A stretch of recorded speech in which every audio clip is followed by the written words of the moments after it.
Rather than do 30-minute videos, I prefer to do short videos. So this is going to be a short video on our first look into entity selection or design. We're going to look at sole proprietorships, and entity design is something that I get excited about. It's something that can be amazing in terms of the complexity, the problems that you can solve, etc. So let's jump into it. Again, we're relating this back to chapter 4, but going into much more detail. In your week 2 folder, I have deposited a guide. It's a PDF. This is just the first page. But for example, it has a nice graphic where everything you would ever want to know about a sole proprietorship, partnership, corporation, S corporation, LLCs. I think it's 4 pages long. I've just got the first page here. This will be in pretty much every weekly folder. It's something you can look back to as a quick summary. It is a great resource. Sole proprietorship. What is it? There's one owner, and it's limited to one owner, so it's just me. There is no separate business entity. The business and the owner are one and the same. I have not formed a separate legal entity apart from me. I am a sole proprietor landscaping company. I mow lawns. It's just me, my truck, my trailer, and my mower. Who pays tax?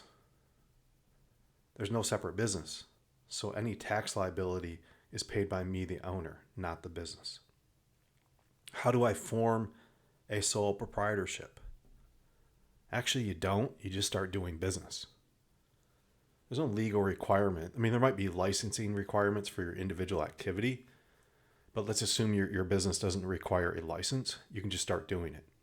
Now, some communities may require you, this is separate, to file at the county level with the clerk's office a DBA, which is doing business as. Simply tells the community that you're doing business in the community. Let's call it a business license. I really don't like that term, but the DBA.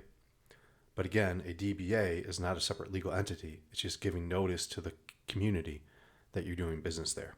And that varies from area to area. So now, who may own a sole proprietorship? Yes, we're limited to one owner. But can a limited liability company or a corporation own a sole proprietorship? No. Only human beings may own a sole proprietorship, and it's limited to one person.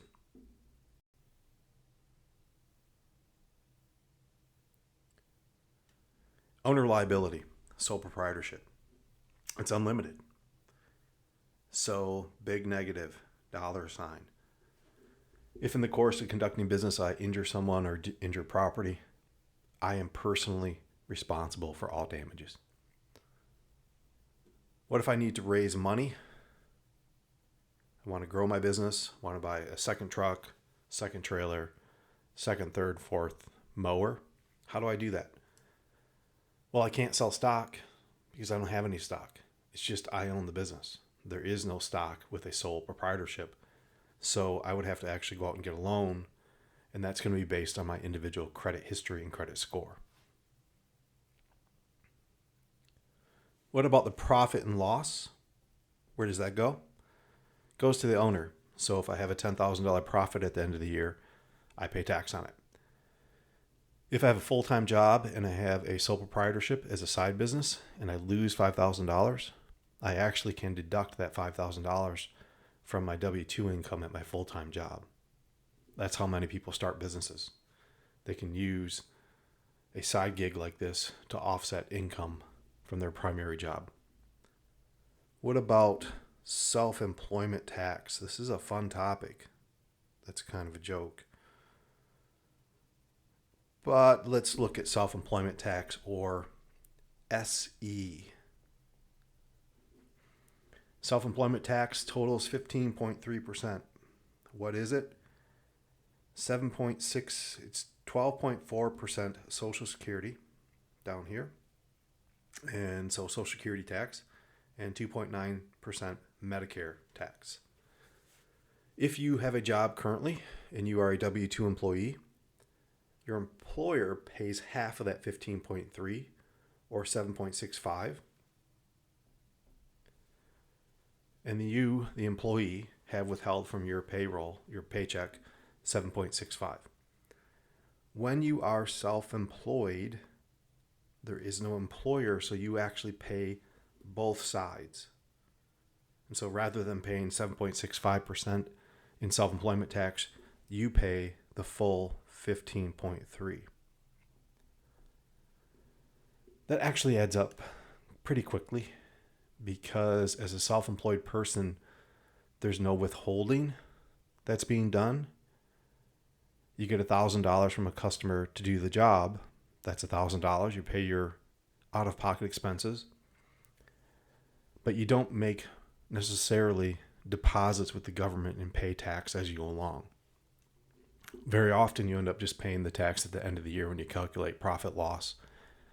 And then self-employment tax is added on, in addition to federal and state income tax. I've seen many times where people are absolutely shocked to find out how much they owe in self-employment tax at the end of the year.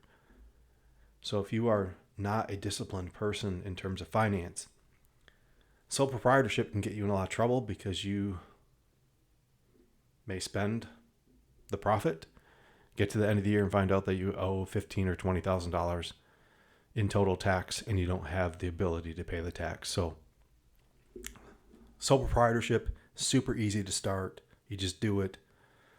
You assume all full liability for anything that goes bad in the business. And you're paying both sides of payroll tax, right? The employer side and the employee side. Why do people do sole proprietorships? They're easy. You just do it. They're cash flow based. You don't even have a separate bank account for the business. I do work for you. You write a check or you pay Professor G, goes in my account. From that perspective, it's pretty easy for people to cheat and underreport or not report income. So you see a lot of people, they'll choose a sole proprietorship because they want to play a little bit fast and loose with tax. But that's not a good thing because you'll get caught eventually. My recommendation, almost never do a sole proprietorship. There's no benefit to it, realistically. And for $50, you could form a limited liability company, which we'll talk about next week.